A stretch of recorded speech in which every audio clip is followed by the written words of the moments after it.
ராதே கிருஷ்ணா. வணக்கம். நான் உங்கள் சிகியம்மா பேசுகிறேன். இன்றைக்கி தேவி பாகவதத்தில் துளசியோட பெருமையெல்லாம் தெரிஞ்சுக்க போகிறோம். நேற்று என்ன பார்த்தா ஞாபகம் இருக்கா? போர்லேருந்து திரும்பி வந்தது சங்கசூடன் தான் அப்படின்னு சொல்லி துளசி நினச்சிக்கிறாங்க. ஆனால் திரும்பி வந்தது யார்? மகாவிஷ்ணுவால். துளசி மகாவிஷ்ணுவை பார்த்து நீங்கள் என்னை ஏமாற்றிட்டீங்க அப்படின்னு சொன்னதுமே உடனே மகாவிஷ்ணு என்ன சொல்கிறாரு, நீ என்னை அடைய வேண்டிதான் பலகாலமாக பாரத தேசத்தில் தவம் செய்கிற சங்கசூடனை உனக்காக தவம் செஞ்சான் அப்படின்னு சொல்லிட்டு துளசியோட பெருமையை சொல்கிறாரு. எப்படி உன்னுடைய உடல் பாரத கண்டத்தில் கண்டகி அப்படிங்கிற புண்ணிய நதியாக மாறி மனிதர்களை தூய்மைப்படுத்தும். உன்னுடைய ரோமங்களும் மரங்களில் சிறந்த துளசி என்ற புண்ணிய விருட்சமாக மாறும்.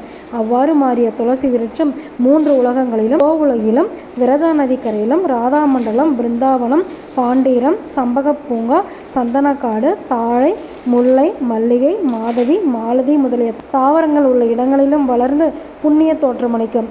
அந்த துளசியின் மகிமையை இன்னும் சொல்கிறேன். அவற்றை கேட்ட பிறகு உன்னுடைய பதிவிரதா தர்மத்தை நான் குலைத்தேன் என்ற உன் துயரையும் கவலையையும் விட்டுவிடு. புண்ணிய தலங்களில் துளசி செடி இருக்குமானால் அதனடியில் நானும் மற்ற எல்லா தேவர்களும் வாசம் செய்வோம். அதனடியில் தங்கும் தண்ணீர் மிகவும் பரிசுத்தமான புண்ணிய நீராக கருதப்படும். அந்த நீரில் தீர்த்தமாடுபவர்களுக்கு சகலவிதமான புண்ணிய தீர்த்தங்களின் நற்பலன்கள் எல்லாம் கிடைக்கும். துளசி தீர்த்தத்தால் எனக்கு அபிஷேகம் செய்தால் 1000 குடங்கள் பாலை பொழிந்து அபிஷேகம் செய்ததாக நான் திருப்தி அடைவேன். மரண காலத்தில் யார் துளசி நீரை அருந்துகிறார்களோ அவர்கள் சகலவிதமான பாப தோஷங்களில் இருந்து விடுபட்டு என்னுடைய விஷ்ணுலோகத்தை அடைய பெற்று அங்குள்ளவரால் போற்றப்படுவார்கள். புண்ணிய நதிகள் முதலான தீர்த்தங்களில் யார் ஒருவன் விழுந்து தன் உயிரை விட துணிகிறானோ அவன் தன் கையிலாவது உடம்பிலாவது துளசியை வைத்து கொண்டு உயிர் விடுவானே ஆகில் அவனும் விஷ்ணுலோக பதம் பெறுவான். துளசிமணி மாலையை அணிந்தவர்களும் துளசி நீரை அருந்துபவர்களும் 1,00,000 அஸ்வமேத யாகங்கள் செய்த பலனை அடைவார்கள். துளசியை கையில் வைத்து கொண்டு எவன் எதை செய்கிறான் என்று சத்தியம் செய்கிறானோ அதை அவன் செய்யாவிட்டால் காலசூத்திரம் என்னும் கொடிய நரகத்தை அடைவான். துளசியின் அடியில் பொய் சத்தியம் செய்பவன் கும்பிபாகம் என்ற நரகத்தை அடைந்து அதில் 14 இந்திர காலம் வரை அவஸ்தைப்படுவான். பௌர்ணமி, அமாவாசை, தீட்டு காலங்கள், அசுத்தமாக இருக்கும் சமயங்கள், துவாதசி, மாத பிறப்பு, மத்தியானம், ராத்திரி, சந்தி நேரங்கள், எண்ணெய் தேய்த்து கொண்டிருக்கும் சந்தர்ப்பம் ஆகியவற்றில் யார் துளசியை தீண்டி எடுக்கிறார்களோ அவர்கள் என் தலையே அறுத்தவர்களுக்கு சமமாவார்கள். துளசி 3 நாட்களுக்கு பயன்படும். அந்த துளசி சிரார்த்தம், விரதம், பிரதிஷ்டை, தேவார்ச்சனை முதலிய சந்தர்ப்பங்களிலும் தான காலங்களிலும் தூய்மையானதாக சொல்லப்படும்.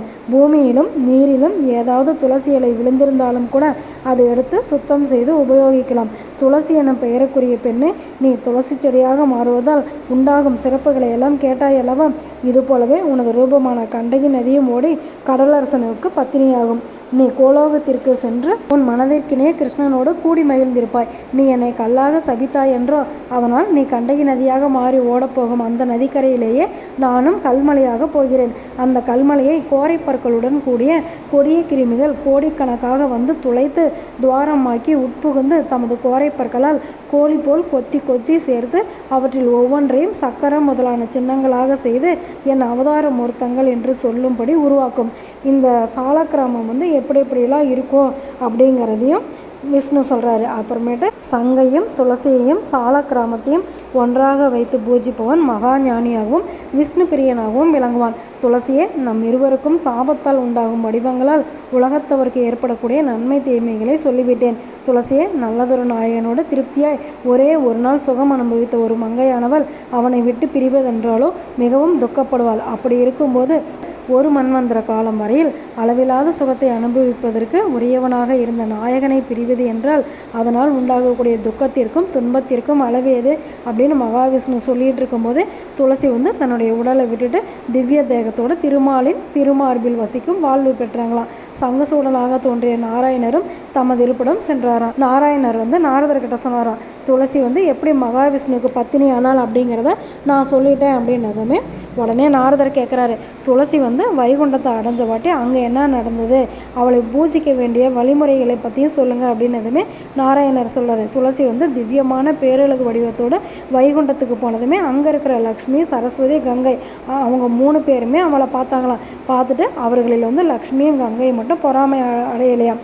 சரஸ்வதியோ துளசியின் கவர்ச்சிகரமான உருவத்தோற்றத்தையும் அழகையெல்லாம் பார்த்துட்டு மனம் பொறாதவளை பொறாமையோடு கொதித்தாளாம். விஷ்ணு பகவான் தன்னுடைய அருகில் இருக்கிறத கூட பொருட்படுத்தாமல் துளசியை தன்னுடைய கையால் அடித்தாங்களாம். அதனால் துளசி வெட்கப்பட்டுக்கிட்டு அங்கேருந்து விஷ்ணு பரமாத்மாவுக்கு தெரியாமல் மறைஞ்சு துளசி வனத்தில் போய் இருந்துக்கிட்டாங்களாம். அவளை அவளை பிரிந்த பிறகு மகாவிஷ்ணு பிரிவாற்றமையாக சரஸ்வதியை சமாதானப்படுத்திட்டு துளசியோட அருமை பெருமையெல்லாம் சொல்லிவிட்டு அங்கேருந்து துளசி வனத்துக்கு போய் துளசியை போற்றி புகழ்ந்து பாடினாராம். அதுக்கப்புறமேட்டு தான் துளசி மகாவிஷ்ணு கூட சேர்ந்தாங்களாம். நாளைக்கு சாவித்திரி பூஜையை பற்றி பார்க்க போகிறோம். பார்க்கலாமா? ஓகே, பாய். ராதே கிருஷ்ணா.